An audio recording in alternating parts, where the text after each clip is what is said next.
독서자, 하느님 말씀의 참뜻 깨닫고 전달하려 노력해야. 어느 수녀님이 본당 전교 수녀로 있을 때 경험한 어려움 중 하나가 독서자 선정이라고 말한 것이 생각난다.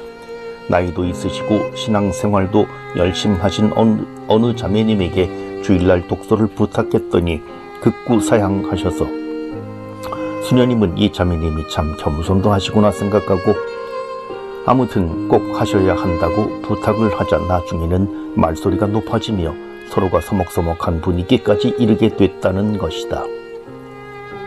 그때 자신이 잘못한 것이 무엇인지 아무리 생각해봐도 알 수가 없었고 무슨 연유로 그렇게 그 자매가 화를 냈는지 이해할 수가 없다고 했다. 하느님 말씀을 자신 있고 신념에 차서 선포한다는 것은 강심장의 소유자가 아니면 쉽지 않을 것이다. 그것도 많은 사람 앞에서 가족이나 알고 있는 신자들 앞에서 마이크를 앞에 두고 자신 있게 하느님 말씀을 읽는다는 것은 쉽지 않다. 물론 어떤 분들은 아무런 어려움 없이 독서를 해나가시는 분들도 있지만 처음 하시는 분들에게는 어렵다. 선택된 독서자라는 자부심. 어려워하는 분들은 집에서 여러 번 독서 내용을 숙지한 후 가족 앞에서 한 번 연습을 해보면 한결 좋아질 것이다. 또 선택된 독서자라는 자부심을 갖는 것도 도움이 될 것이다. 그리고 독서자에게는 독서를 부탁하기 전에 독서자의 임무나 자격에 대해 설명해주면 더 큰 도움이 될 것이다. 두려움은 안에서 나오는 것이지 외부에서 주어지는 것이 아니기 때문이다.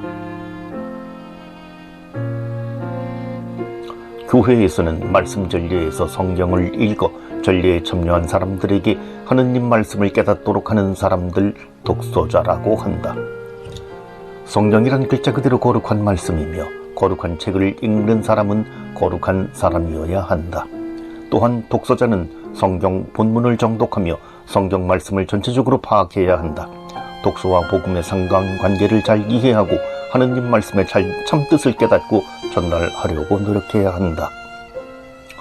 올바른 독서를 하기 위해서 독서자는 말씀을 봉독 전에 충분히 읽고 이해해야 하며 자신감을 갖고서 하느님 말씀 선포자 자격으로 당당하게 임해야 한다.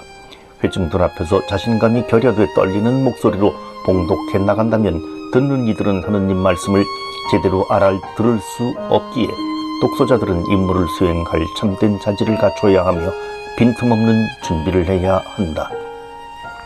신자들이 거룩한 독서를 들으면서 성경에 대해 맛들이며 마음속에 살아있는 감동을 키워갈 수 있도록 도와줘야 하기 때문이다. 독서직을 받은 독서자가 없을 경우 다른 평신도에게 성경 봉독을 수행할 임무를 맡길 수 있다.